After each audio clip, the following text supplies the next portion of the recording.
Welcome to the Overcoming PTSD podcast. My name is Brad Shipke, and in this episode, I interviewed a woman who cured 42 years of trauma-induced bulimia in just 2 sessions of processing and a total of 6 hours. You heard that right. I broke down everything, what she went through, her story, and how she processed this over those 6 hours, what those 6 hours actually looked like, step by step. I broke that exactly down, so hopefully you can learn from her experience. But yeah, sit back and enjoy this podcast. Well, welcome back, Mimi, to the podcast.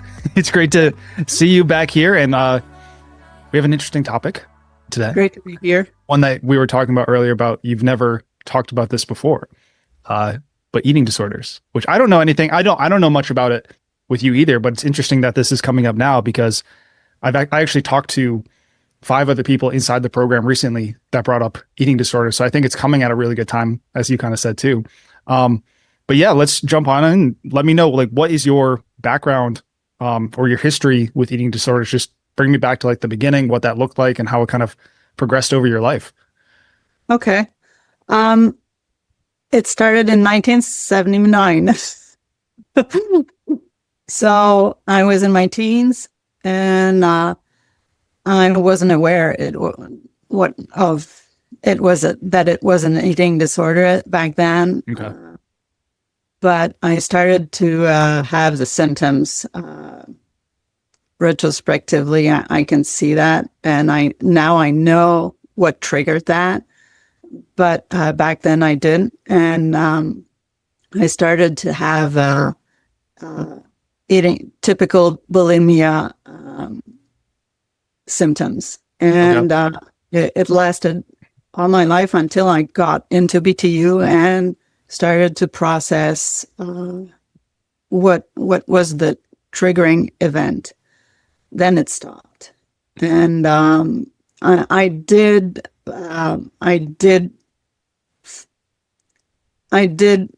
not find out that I had an eating disorder, but realized this in 99.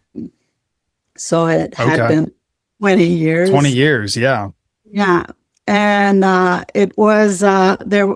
I had my daughter that was she was about 7 years old. 8 years old, and she was playing at a friend's house, and I was talking a lot with her mother. And her mother was talking about when she was a teen, and she started to have anorexia, and which is another eating disorder. Mm-hmm. And she was talking to me about that, and that did not resonate with me at all, because it's not the same thing. But she said one thing that stuck to me. She said, I have a bad relationship with food. And that sentence, that phrase, it stuck to me like glue. Mm. And I went home and I was thinking of my relationship with food. My hamster was spinning on that phrase for a while. Mm. And I was thinking, I don't have such a good relationship with food. I like to eat, but I don't. I'm always thinking, I'm always worried about food.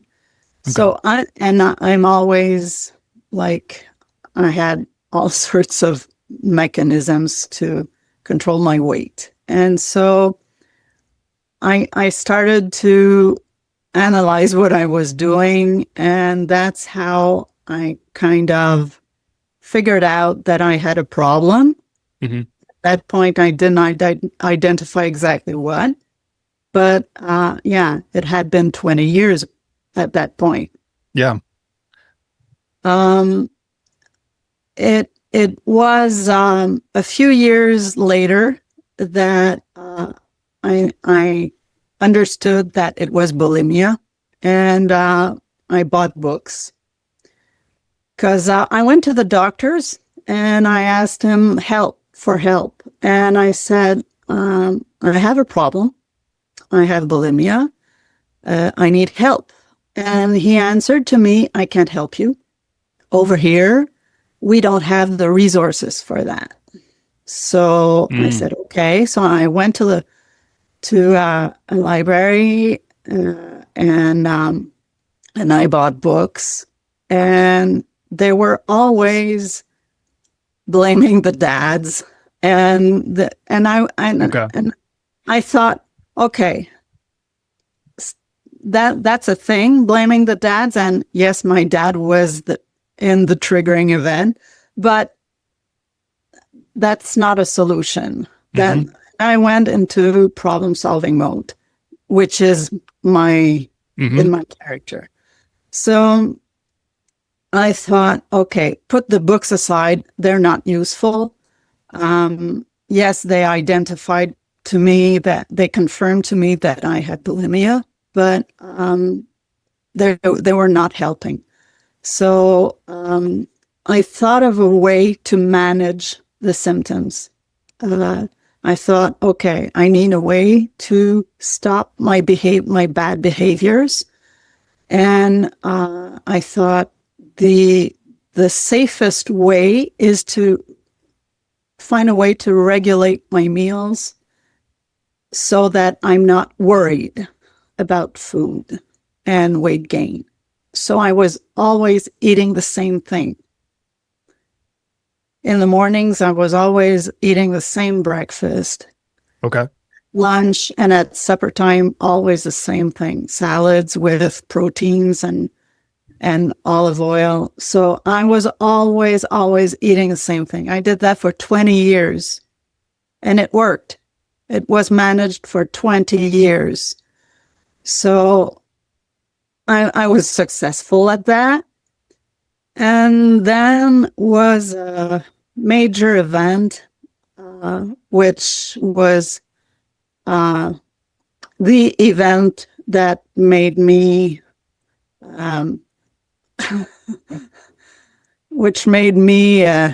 search for BTUs and find BTU and start the program. And I was in that very dark place again. And bulimia was relaunched. It was, I had lost control again, and it was reactivated. So, and it was linked to the first triggering event. So, it was in my subconscious. So, but I was seeing that I had started to exercise the bad behaviors again. And I had kind of lost control of the situation, and I was seeing myself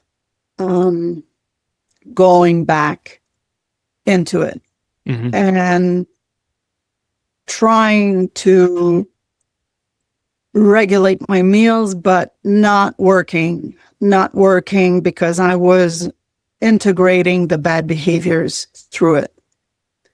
So, when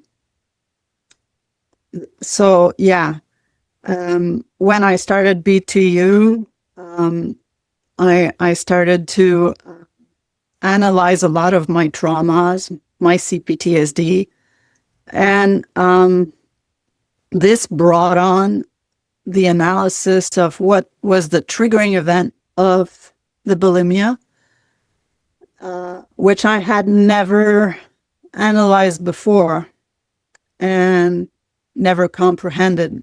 And when I did that, one thing that was very funny to me was that each time I was preparing the lunch, and I said this to Kayleen once, each time I was preparing lunch, something from my past would come up to be processed. It was always when I was preparing lunch. So there was a link with food. And I could see that very early on. So I thought, okay, there's a link there. I need to focus on the fact that there's a link, not necessarily what is triggered as a memory to be processed, but there's a link between trauma and food.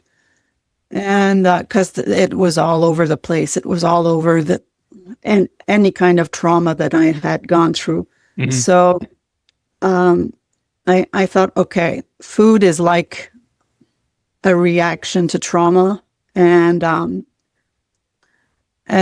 so when I got to that memory that triggered, that was the event that triggered the bulimia, I thought, okay, I'm onto something. I'm kind of sure that that's what triggered it, because the eating, the bad behaviors started at that age. I remember that it kind of started then, and I can look at the pictures of myself back then, and that's when I started to gain weight. So I knew I was onto something, and something big. And I started to process that, and there was no more behavior afterwards, and no fear of the food, no worrying about the weight. I used to weigh myself every single morning, but when I was in high peaks of bulimia, it would be many times a day. I do not weigh myself every day now. So, and sometimes I forget to weigh myself once a week or something like that, just to maintain a basic line. Mm-hmm. So it's like I've gone through my life with this. I'm going to be 16 soon, and I went through my whole life with this, and it went away like this, just through processing. Wow. Yeah, it's awesome. Awesome. That's incredible. So it shows that the power of the brain mm-hmm. over your body, because your brain reacts to trauma in a way, but then if you process your trauma and you process everything in a way that it is safe and it feels safe afterwards, you don't have those bad behaviors anymore, because it feels safe to be normal. It feels safe to interact with people, with food, in a normal way. And bulimia and eating disorders in general, it's all a question of perception. You perceive yourself, it's a distorted perception of yourself. You judge yourself. In my case, I know I blame myself for things that I was not responsible for, and it affects how the brain works afterwards. And you're always in fear of gaining weight, of food, and you don't want to eat in public. And you by purging, you binge. In my case, I was binge eating, then purging, and it's not good for your body, all of that. So there are implications health-wise. So, and it's all done in secret. So people don't know. They don't understand. They don't understand what's behind it. So they won't understand if they witness something. So you hide it. It's all hidden. So you're ashamed of it. But those disorders, it's all an illusion of control. That's what I figured out after reading the books. It was, for me, I analyzed this as you think you're in control of the food, like you fast, you diet, and then you binge eat because you want the food, but then you think you control by fasting and dieting and purging. You think you're in control, but it's the disease that controls you. It's just an illusion of control. So after understanding this, that's when I went to, okay, I need to regulate my meals. I need to regain control, real control. So that's why by regulating my meals, I thought, okay, I'm not thinking of what I want to eat. I'm just eating what's that menu.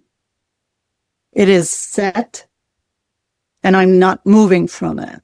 So I went to the groceries, and I was always buying the same things. I had my daughter that I had to feed, and she was having real meals, and I had to pretend I was eating with her, and I had digestive issues, so it was not seen that I had a problem. This is incredible. I appreciate you sharing all of this, because like this entire story here, I think a lot of people can relate to in one way or another. I think a lot of people have disordered views on, because I don't see it as like I think in some cases it looks very binary. It's like you have an eating disorder or you don't. But I think there's a lot of people in between that can relate to this, regardless of whether or not they have what you had or what you went through. Because I know for myself too, I went through my own kind of journey with food as well. But incredible story, and I'd love to dive into it deeper with you.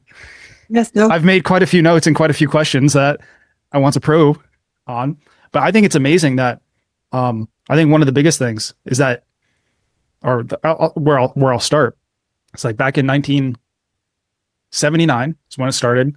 You weren't aware until 20 years later, which just goes to show kind of the state of the world back then. It's like you didn't even know that it was a bad thing. And I'm curious how many people are in that boat. So it took 20 years for that. And then 20 years, or I think you said like a year or two to like kind of learn more about it. And then 20 years managed, and then you learned how to process it. And then that's what unlocked the full healing, where it's like a non-issue now. Right. Yeah. So what I found interesting in the beginning is that like you went to the doctor, because like there's so many similar parallels to like your story here with bulimia, and then other people's stories with PTSD or other mental illnesses. So like you went to the doctor and he said you couldn't help. Or he couldn't help. So you were basically forced to take this journey on your own, and learn these things yourself and kind of address it yourself, which is the same thing that so many other people have to do with trauma. It's what I had to do, and what, we kind of profess a lot too, is like, you have to, like, if you want to solve this problem, no one will do it for you. You have to have that kind of independent spirit to want to go and solve these problems. Yes. And I also found it was interesting that you went and you did your own research. You went to the library, you found books, and because this is another parallel to trauma, and you found that a lot of the books, it just like, it automatically went to the solution or the problem, and they assumed the problem and they assumed the solution. Like they assumed the problem was dads. And then there's a lot of, I don't know, was there a lot of blaming around like the dads? Because I see that as well in like trauma books or abuse books or whatever. It's just like pointing the finger at somebody else, like putting the blame on them, which is not to say that other people don't impact us, but it's not empowering to the person who went through it. But like, that's what you saw there. Yeah. That's mainly what I remember, that there was only blame and pointing fingers and where to put the blame. And for me, that was not, back then, I didn't remember the triggering event. So I was not capable of saying, yes, that was it. but but my father was a trigger for a lot of things. So yeah, I could see that in the portrait, but it was like, okay, that's not helping me. I need something that will help me, and I was not finding it. So I closed the books. I still have them in my bookcase, but it's not something that I would recommend to anybody. Yeah. It's not a positive thing. For me, it was not a solution. I was looking for a solution, something to help me to cure this, to get out of it. And just like when I found BTU, I was looking for a solution for my traumas. I was not looking for symptom management. I was really looking for a cure. And so yeah, I just thought, okay, if they can't help me, if the doctor can't help me, I'm gonna find a way. I'm gonna find a way by myself. And he did. Yeah, and like in another podcast we did, I'm a lot self-taught, so I'm just solution mode is like problem solving mode is like a way of life for me. So that's why you did so well. Yeah. Because PTSD trauma, at its simplest level, it's just a big problem that needs to be solved. Yeah. I just had a lot, but yes, there's always a lot with it. There's one big problem, then a lot of other ones, a lot of other big problems. Yeah. But yeah, no. So like you managed, which I also found was interesting. Like you found a way that worked for you, where you're able to manage it for 20 years. So during those 20 years, it didn't come up at all? Like your solution to it? Yeah, it was really effective. And that was, I'm very disciplined in life, and I just put that in that box, that discipline box. It's like, okay, now that's what you're eating. And so the only thing is when I was invited to my mom's or like at the restaurant, or then I would stress a bit, but not that much. I would go with what I would call safe things. So I would always eat the same things on the menu at the restaurant that I knew. And I would think, okay, that's the restaurant. Tomorrow I'll be eating the same thing, or tonight I'll be eating the same thing. So I would not stress at the same level as before. And I would not do the purging. I would restrain myself from the purging. So that was... But you still had like the urge to do it the whole time that you're managing it. I was thinking about it, but I would not do it. Yeah. One thing that I liked what you said too, because like so many things always seem to come back to the same root.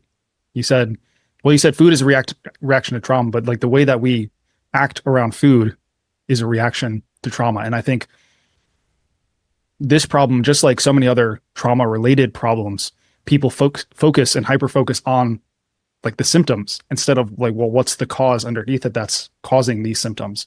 And it's always fascinating, even to this day, just how many like different ways trauma can affect us. And I think that link alone for a lot of people will be hopefully eye-opening to be that, or to be that, let's say, catalyst to dig deeper like you did, to identify, well, where is this really coming from? Even if somebody's not like has a full-blown eating disorder, because so many people, even like me, it's like, I know that I would have highs and that I would have lows. So like I was not as extreme with it, but it was also not healthy, and it was also very extreme to a certain degree. And that, like, making that awareness shift for me, that a lot of my eating patterns were off of trauma, was very helpful as well. Now the next most interesting question, Yes. an interesting thing that you said was that you basically like snapped your fingers and you're like, when I actually analyzed the problem and I got down to the root in the core memory, I don't know if it was a memory or memories, we'll get into that, but when I got down to the core memory / memories, it went away like that, like a snap. So tell me about that. Let's go further into that. Like, what did that look like? How did you go through that process? Because I think that's like the most interesting thing that is probably on most people's minds. It's like, how do you take something that's been with you for what, 42 something years and just at a snap of the fingers as you did it, like vanishes and now it's like a non-issue. So what did that look like? Yeah. I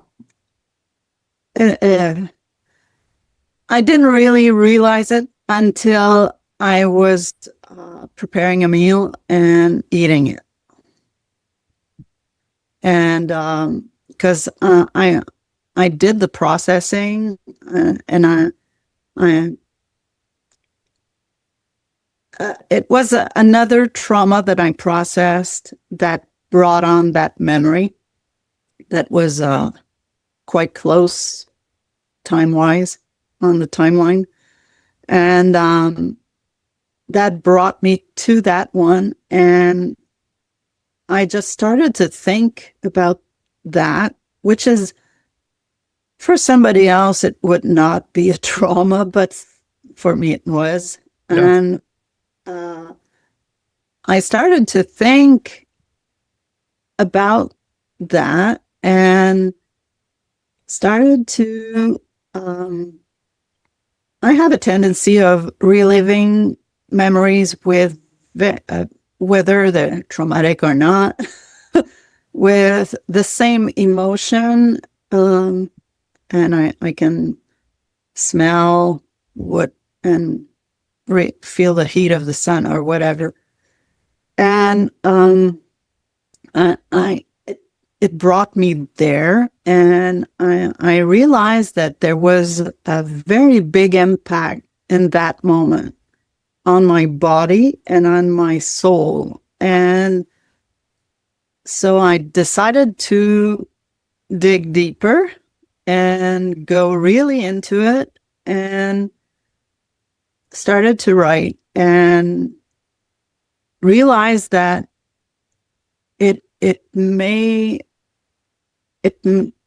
when I got out, it was a discussion with my father. And when I got out of that discussion, I was so distraught, I felt like I had lost control of everything. I had already lost control, but I was like, there is no way out now. And that was my feeling. And at that point, following that, I started to eat a lot. And it's directly linked. Mm-hmm. It's so clear to me now. So I was convinced at that point that was the triggering event for it. And so I started to reflect on my eating habits for the years just after that, in high school, the end of high school, and afterwards my early adult life. And it was like a non-ceasing chain of bad habits growing. I was adding stuff all the time. The purging didn't come early on. It came later in my early adult life. So you were able to trace back the behaviors that then led to the purging. Because I think like the initial probably thought process would be like, well, let me go to when the purging started and analyze then. But There's a much longer tail to it. Was kind of an addition. The binge eating started back at the event. And then came the dieting that was added to that because I was taking on weight, and then fasting, and then binge eating, and so that chain started back then at the event. And then when I was maybe 18, then I started diuretics. Okay. And laxatives. So that started maybe diuretics 18, laxatives maybe 20. So I was adding stuff, and so yeah, it was like enemas later. It kind of I can see that I was adding stuff all the time. Mm-hmm. I never went to vomiting. I never made myself vomit. What do you mean by purge then? Because like that was my laxatives and got it. Okay. Yeah, and diuretics. Okay. Because when I think of it, I think of the vomiting side of it. Okay. Yeah. But it's not in all cases of bulimia. Okay. Interesting. I didn't know that. It's in all cases of anorexia, I think, but not in all cases of bulimia. Okay. I was calorie counting for a long while, making sure I was buying the less calorie. Mm-hmm. It was always counting stuff, always making sure I was eating the less. But I was taking on weight anyways, because once you start that process of fasting, binge eating, your body reacts in a way that is going to stalk.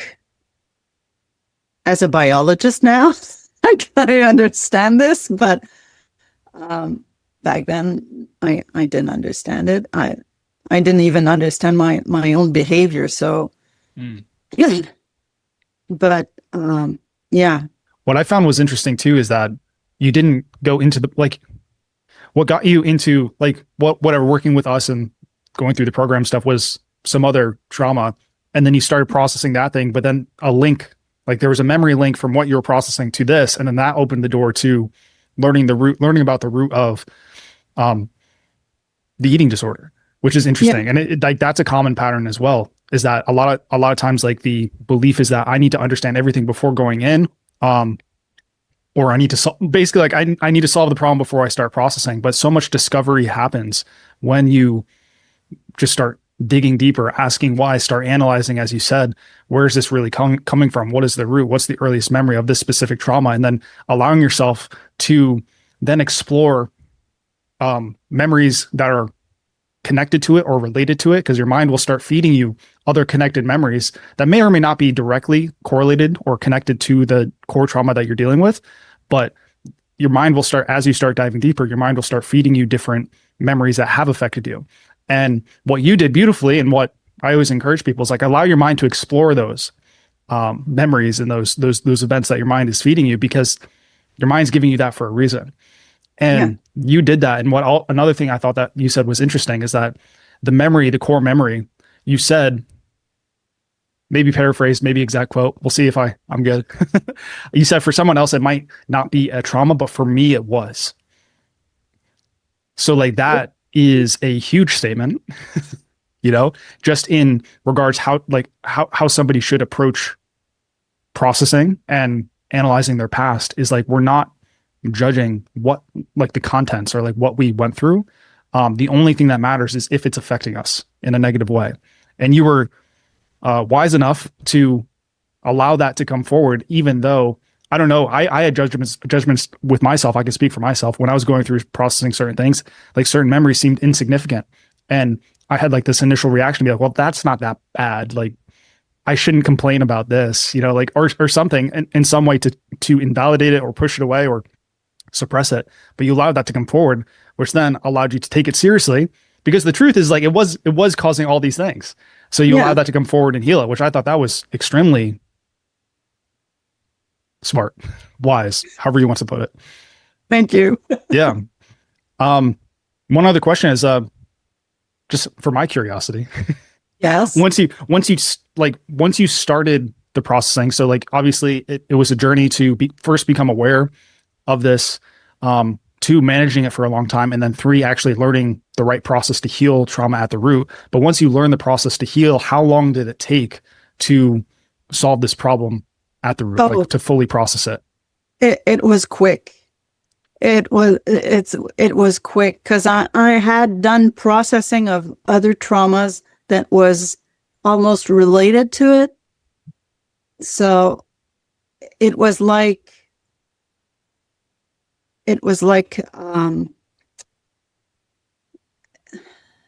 you know, when you're tuning a car, you tune bits by bits in the motor. It was like a piece of the motor. It was like I felt like it was tuning a piece of it. Mm-hmm. So it was done quite rapidly. It took 2 sessions. Really? And, yeah, 2 sessions of a few hours, and it was done.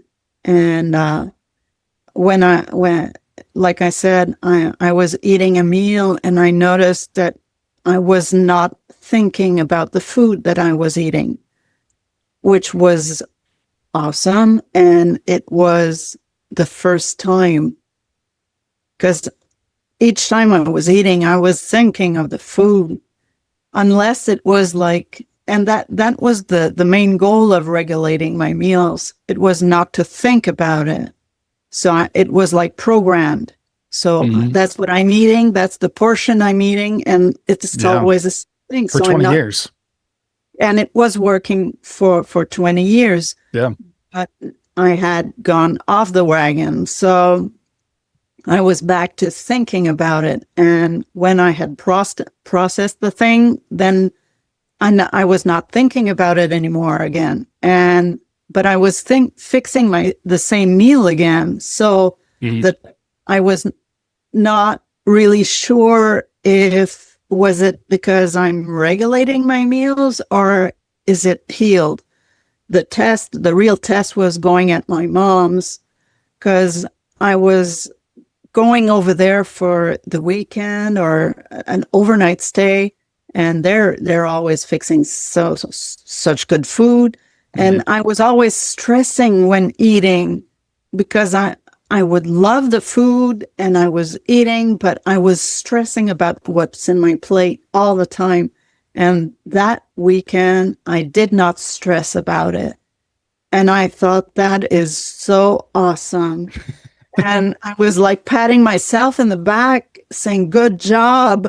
But I couldn't tell anyone. And but I was like, oh, what a relief. What a relief. It is so awesome to feel normal and to not have that bad relationship with food.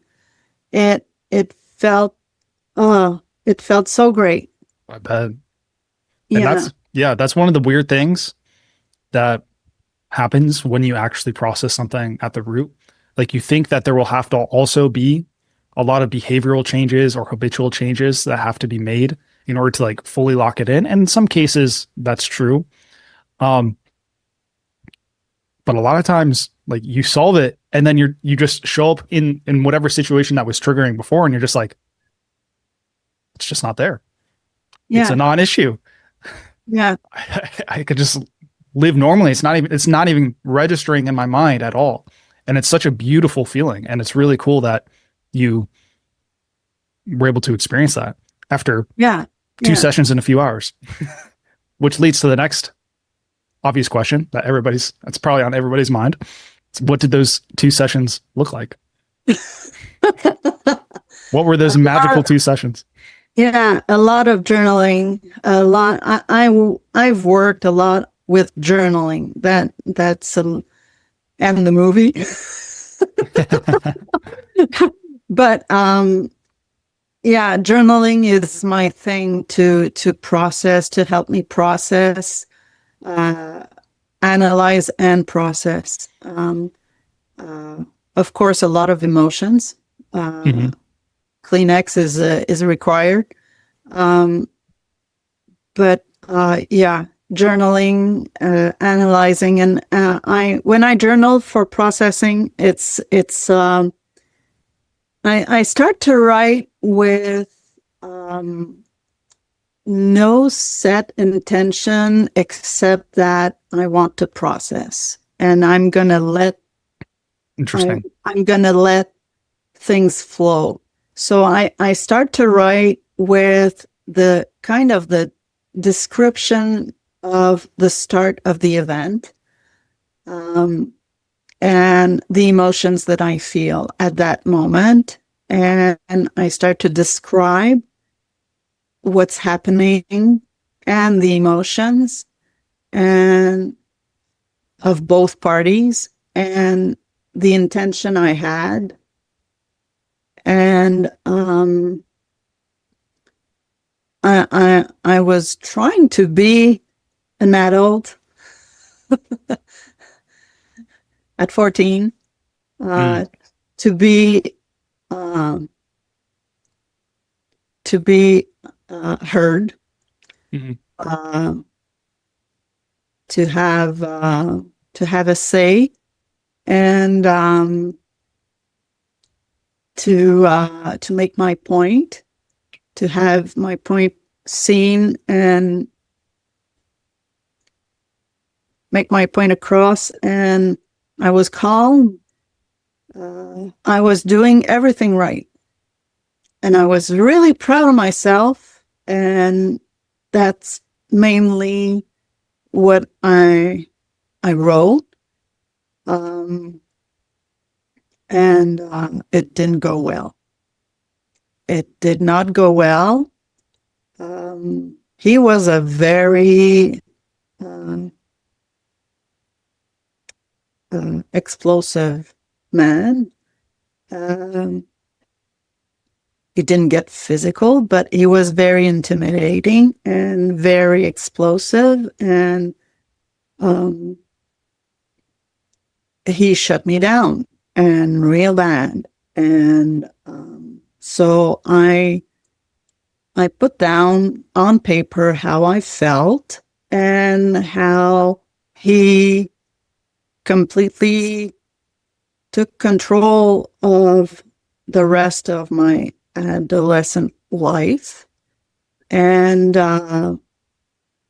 how it impacted my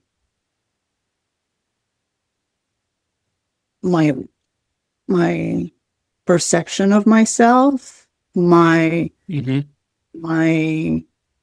surroundings, my friends, my relationships, and all of that. So I wrote about all that, and my school grades, it impacted everything. So, and afterwards came the eating disorder, so it impacted that too, which lasted a long time. So, and this, of course, brought on a lot of other behaviors that I could put in line with that also. And so, yes, it was a major triggering event for me. And yeah, so putting everything on paper, like I've told you before, to get it out of my head and put it on paper. And I even spoke out loud, because I really believe that you need to go out of the paper, out of your head, out of your paper, and put it in another dimension, put it in the air, put it outside. And then, so I vocalized it and crying, of course. But it was very liberating, felt very, very much lighter afterwards, and completely free of the oppression. And yeah. And funny thing is, following that, I was able to do more processing on other traumas that were based on the father. Good. Like, it leads to the next thing. Yeah. And that's what usually happens, is like you solve one thing and it just opens the door to the next problem. And a lot of times we just stay stuck on level one because we never want to face the boss. We don't want to face the monster, right? We don't want to look at it straight in the eyes. And that's what you did here. So it sounds like journaling was like the core medium that worked for you. But if we break it down to first principles, it was just expressing yourself through a particular medium that worked well for you. Yeah. You analyzed it, as you said, and you started back from the beginning. So like you started back at the memory, you started to write it all out word for word on what actually happened. And then how it made you feel in the moment. And then you said also how the emotions of the other person and the emotions of you, which was part of just probably describing the story, right? Yeah. Or the memory itself. And then while you are not, it wasn't just a process of writing things down. Like obviously it can be distilled down into the word journaling, but a lot happened within that. So like you were doing the writing of the story, but then writing the emotions, writing the other person's emotions. And then you also continued to write, basically, it sounds like you wrote even further into the future, right? Like the whole kind of chain of events that affected you. And all the while you're doing that, you're not just writing it, you're allowing your body to fully express it and to fully release those emotions as you're going through it, which is, for a long time, I know you know this, but for a long time, I always wondered, it's like, what is processing? Like, what is actually processing, and why does processing work? Because you would always get, like, in these books or from therapists or whatever, like, do these very specific tactical things to solve the problem. But it's like, well, what's the common thread through all the things that are successful, that work for people? Like, what's the common thread or the core principles or the first principles that allow those things to work in the first place? And what I've been able to deduce is there's a change of belief, there's a logical journey, and then there's also a release of emotion, which is present here with what you did as well.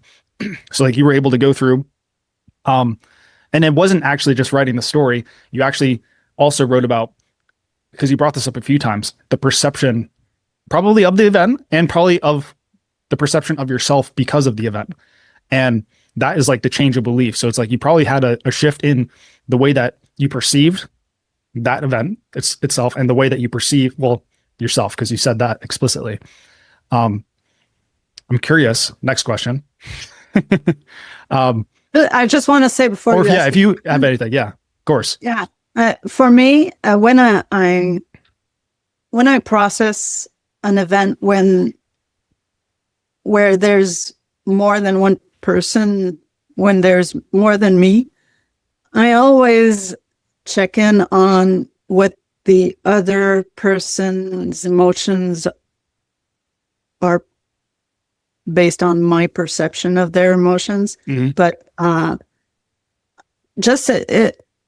do that because I want to make sure of my accountability on that event. I don't want to be analyzing just me. I want to analyze the whole event, the whole thing. Okay. And by doing so, in this case, I was realizing that I was not to blame,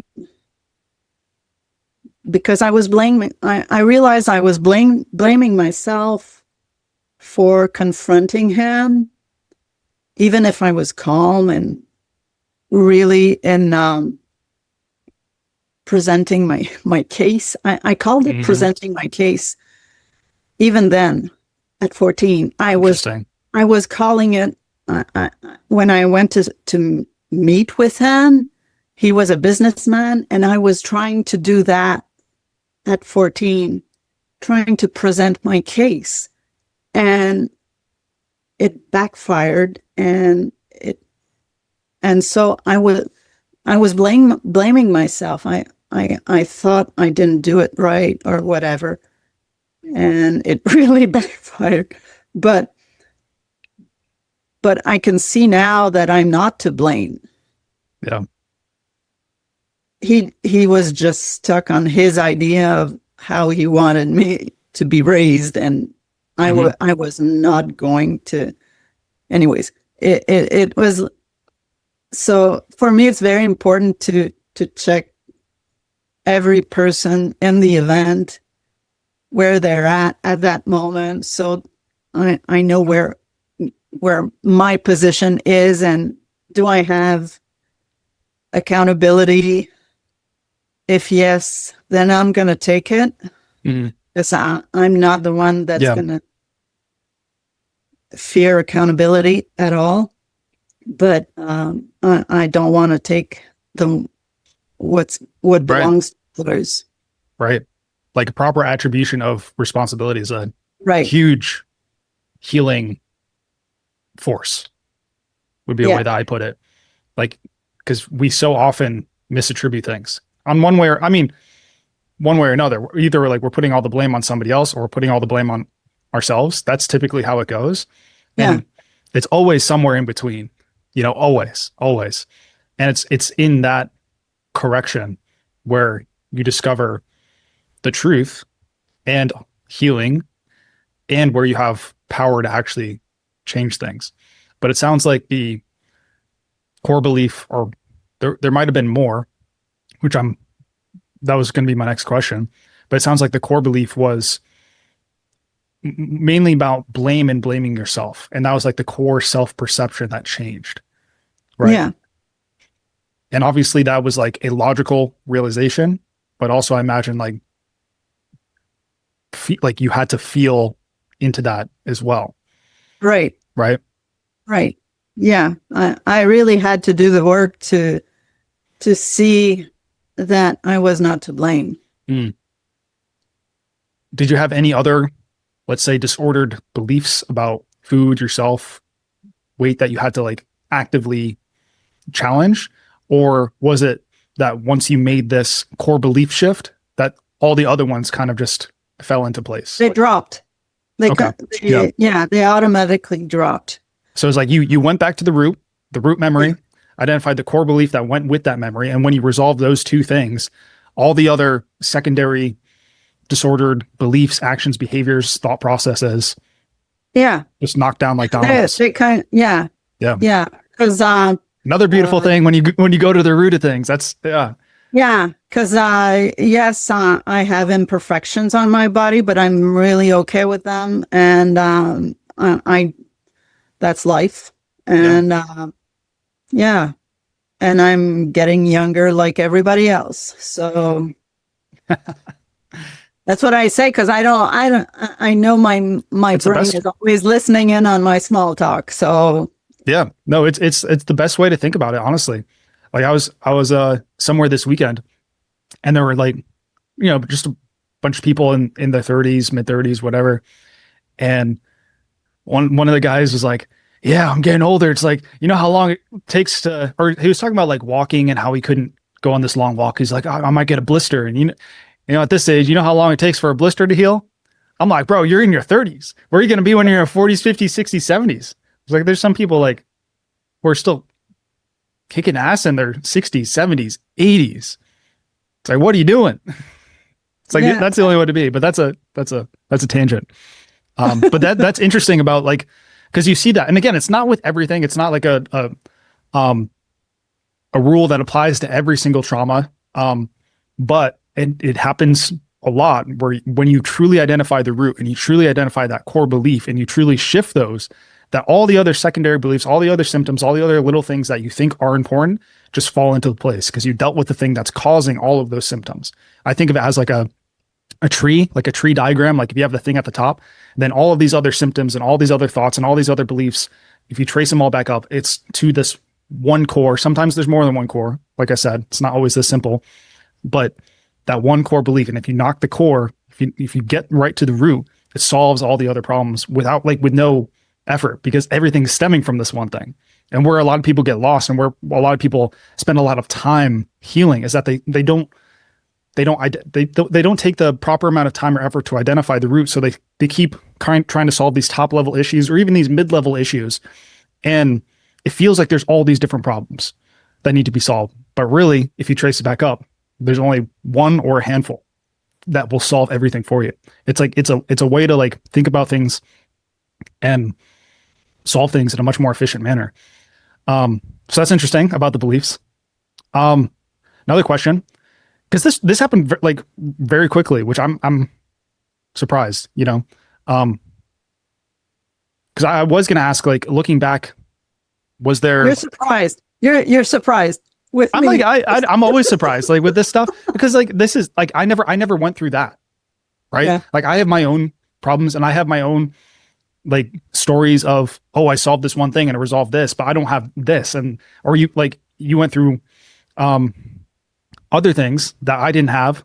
Like I also, it's kind of amazing, especially when the whole world is like probably like, oh, this is something you have to deal with for a long time, or like this will take a long time to heal. It's like, and you do it in two sessions. It's like, yeah, that's pretty amazing.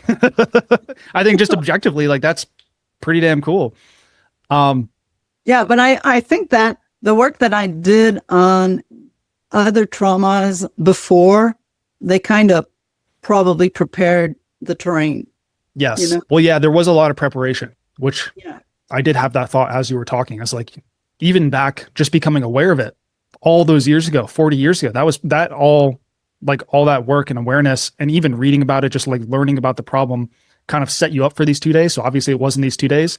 It's like you had the awareness and also managing it and just thinking about it for a long time, and then learning the processing tools, and then actually like going, because you said you went through the processing, like you successfully processed a few things before that. So you already had the experience of processing things. So it's not just like, it's not just 2 days isolated. Obviously, like that's like the, the exciting, like, oh, because it did happen. It did resolve in 2 days and 2 sessions.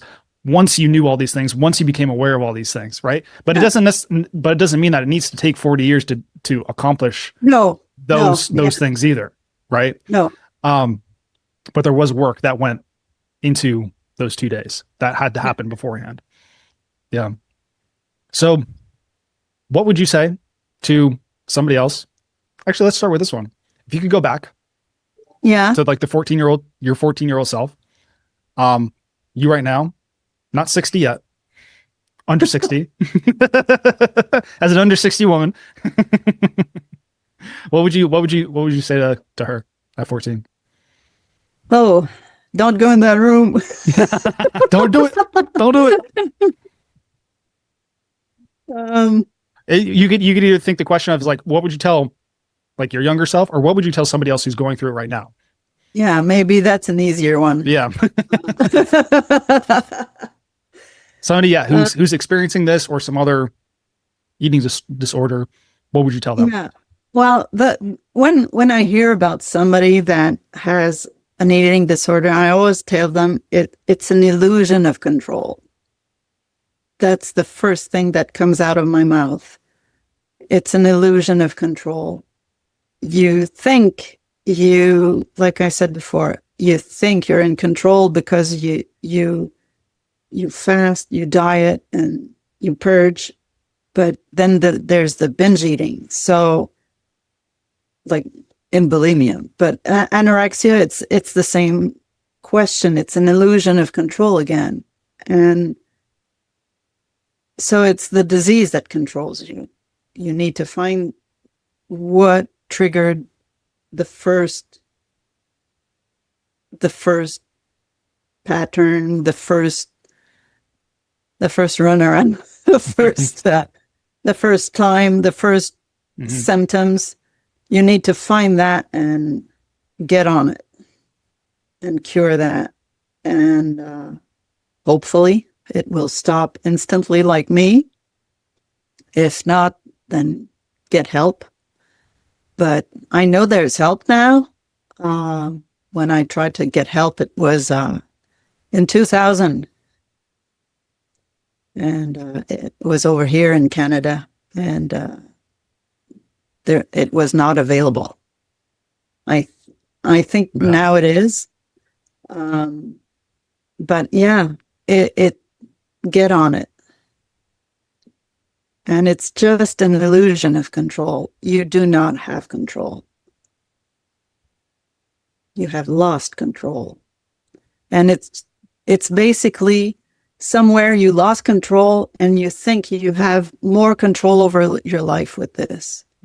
But it's just an illusion. And that's an important shift, because what it sounds like is coming to terms. Like it sounds like you lived in this you had this phase where since you believed you were in control, you also believed that it wasn't a problem that needed to be solved, because you had it handled, or you were in control. And once you were able to accept, I'm actually not in control, I actually don't have a handle on this, then it just opened the door to even seeing that it was a problem, right? Yeah. Right. Okay. And then from there, you can actually solve the problem with the mindset, the solutions mindset. Like, you start asking how you can solve it, implement certain things that we talked about today. Yeah. But that's great. Yeah. Any final words? Final words.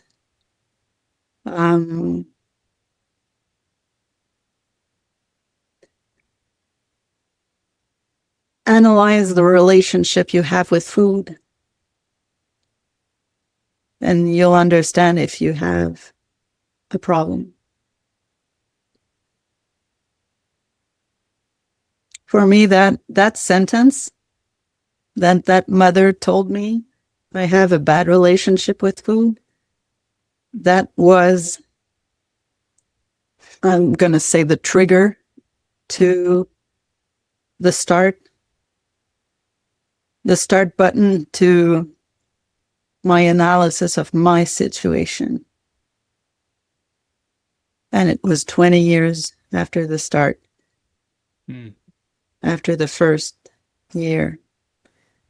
But that for me was, it kind of saved me, I think, because it stuck to me. I still remember it. So yeah, if you have a bad relationship with food, then you do have a problem. And you can heal it. And you can heal it. You have the power to heal it. Then you can control you get to regain control. Because you don't have control over this. And control just feels like living, right? Right. From what you said. Yeah. What a beautiful thing. And what a beautiful picture to paint. But yeah, thank you so much for doing all this. This was great. You're welcome. Always great seeing you. Always great to see you too.